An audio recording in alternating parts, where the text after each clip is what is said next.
नमस्कार दोस्तों, माता की चौकी यूट्यूब चैनल में आप सभी का हार्दिक स्वागत है।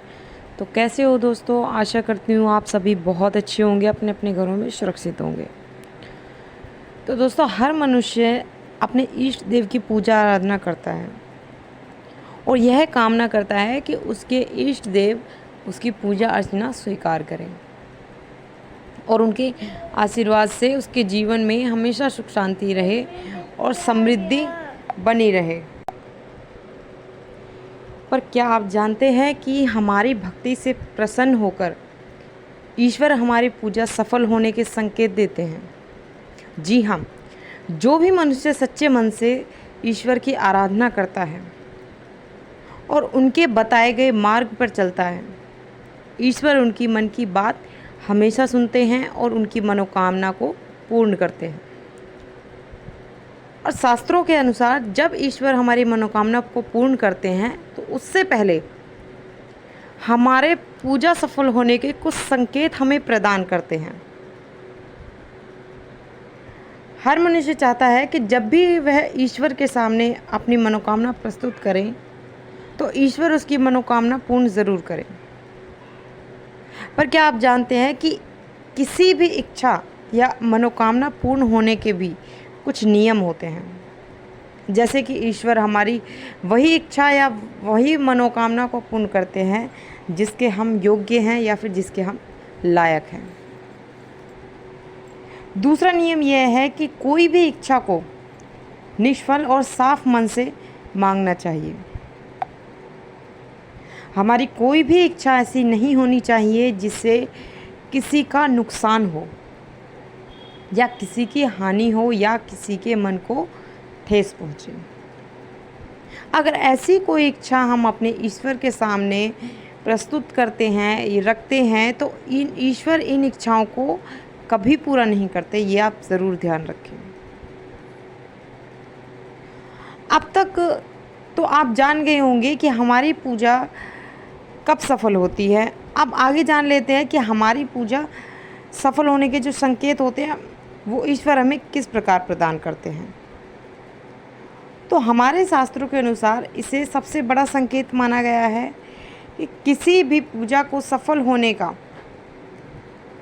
जिस किसी भी मनुष्य को लगातार 3 दिनों तक घर से निकलते समय नीलकंठ पक्षी दिखाई दें, तो समझ जाइए कि जो भी मनोकामना या इच्छा आपने अपने इष्ट देव के सामने प्रस्तुत की थी वह आपके ईश्वर ने स्वीकार कर ली है और आपकी मनोकामना और पूजा जल्द से जल्द सफल होने वाली है।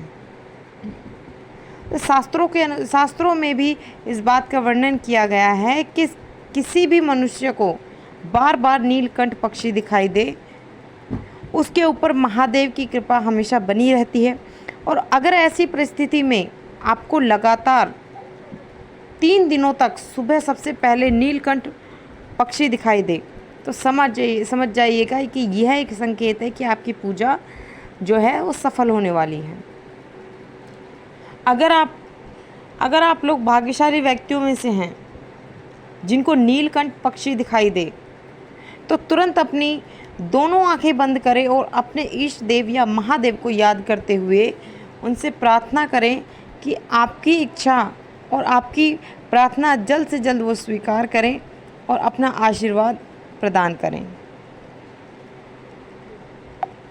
और अगर आपके घर के बाहर या घर की दहलीज पर अचानक से कोई सफ़ेद गाय बार बार आ रही है तो यह इस बात का संकेत है कि आपकी पूजा सफल होने वाली है और ईश्वर की कृपा दृष्टि जल्द से जल्द आपके बुरे दिनों को दूर करने वाली है। तो दोस्तों, मैं आपसे प्रार्थना करूंगी कि अगर आपके घर की दहलीज पर अचानक से कोई सफ़ेद गाय आती है तो उसे अपने घर के रसोई से रोटी या खाने की कोई भी वस्तु जो स्वच्छ और साफ़ हो और ताज़ा हो वो ज़रूर दें और उनका आशीर्वाद लें।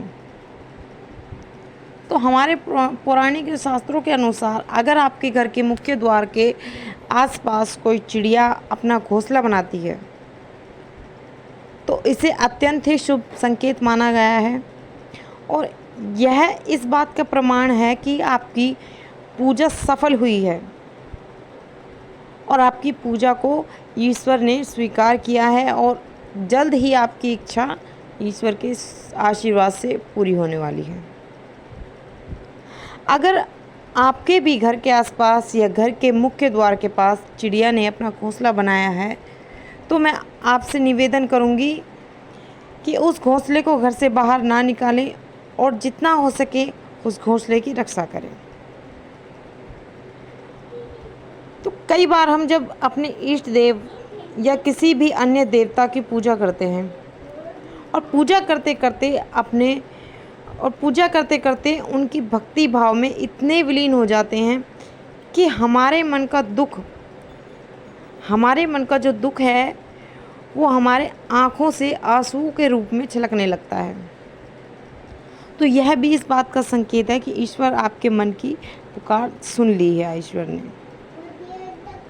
अगर आप सुबह पूजा पाठ करते हैं और उसी समय घर के आसपास वानर यानी बंदरों का कोई झुंड या समूह आ जाता है, कहने का मतलब है कि काफ़ी सारे बंदर आ जाते हैं, तो यह भी एक बात का संकेत है, इस बात का ही संकेत है कि आपकी पूजा सिद्ध होने वाली है और आपके पूरे परिवार के ऊपर ईश्वर की कृपा दृष्टि है। ऐसी परिस्थिति में हमें घर उन बंदरों के लिए भोजन की व्यवस्था ज़रूर करनी चाहिए और आपके पास भोजन की कोई व्यवस्था ना हो तो कृपया करके बाज़ार से कुछ केले लाकर उन बंदरों को खिला दे। इससे भी ईश्वर की कृपा दृष्टि बनी रहती है। अगला है कि अचानक से वातावरण में खुशबू आना। अगर आपके घर में पूजा पाठ करते समय या किसी भी अन्य समय बिना किसी अगरबत्ती या खुशबू का प्रयोग किए हुए अगर किसी दिन खुशबू का एहसास आपको होता है तो समझ जाना चाहिए कि ईश्वर की कृपा आप पर है और आपकी पूजा जल्द से जल्द सफल होने वाली है। अगला है दोस्तों, पूजा के दौरान घर में किसी अतिथि का आना।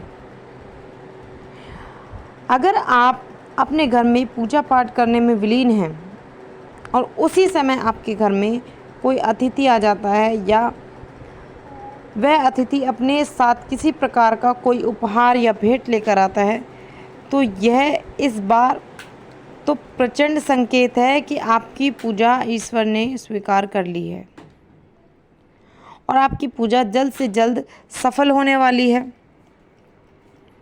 दूसरा है भगवान को अर्पित किए गए फूलों का गिरना। अगर आपने कई बार जब किसी भव्य मंदिर में कोई पुजारी किसी भी देवता की पूजा करता है तो पूजा करते करते भगवान को चढ़ाए हुए फूल पुजारी के हाथ में गिर जाते हैं। ठीक उसी प्रकार अगर आप अपने घर में ही पूजा कर रहे हैं और अपने इष्ट देव को फूल अर्पित करते हैं और वह फूल अगर पूजा करते समय आपके सामने गिरते हैं तो यह भी एक संकेत है कि आपकी पूजा सिद्ध होने वाली है। अगला है दीपक के ज्योत का तेजी से जलना। जब भी हम भगवान की पूजा अर्चना करते हैं तब सबसे पहले हम भगवान के सामने दीपक जलाते हैं, पर जब हमारे द्वारा जलाया गया दीपक की ज्योत अचानक से तेज़ी से जलने लगे तो समझ जाइए कि आपकी पूजा सिद्ध होने वाली है और ईश्वर की कृपा से आपके दुख भरे दिन दूर होने वाले हैं। अगला है कि सुबह भिखारी या ब्राह्मण का भिक्षा मांगने आना। सुबह सुबह जब आप स्नान करके शुद्ध होकर अपने इष्ट देव की पूजा करते हैं और उस पूजा करने के दौरान आपके घर के मुख्य द्वार के बाहर अगर कोई भिखारी या फिर ब्राह्मण भिक्षा मांगने आए तो यह भी ईश्वर का ही संकेत है कि उन्होंने आपकी पूजा स्वीकार कर ली है। और ऐसी परिस्थिति में आपको अपनी क्षमता के अनुसार उस भिखारी या फिर ब्राह्मण को भोजन या पैसे अवश्य दान करने हैं। ऐसे करने से आपको ईश्वर और उस गरीब की कृपा दोनों प्राप्त होगी। अगला है बार बार ब्रह्म मुहूर्त में नींद खुलना। अगर किसी व्यक्ति की नींद रोज़ ब्रह्म मुहूर्त में बार बार खुले यानी कि रोज़ सुबह 3 बजे से 5:30 बजे के बीच में रोज़ अगर आपकी नींद खुल जाती है अचानक से, तो यह भी ईश्वर का ही एक संकेत है कि उन्होंने आपकी भक्ति से प्रसन्न होकर आपकी पूजा को स्वीकार कर लिया है। तो ये थे दोस्तों कुछ संकेत जिससे कि आप पता कर सकते हैं कि आपकी जो पूजा है वो सफल हो रही है या नहीं। तो ये थी एक छोटी सी जानकारी दोस्तों। जानकारी अगर पसंद आए तो चैनल को लाइक शेयर सब्सक्राइब ज़रूर करना। मैं आपसे मिलती हूँ एक नई वीडियो के साथ, तब तक के लिए जय माता दी।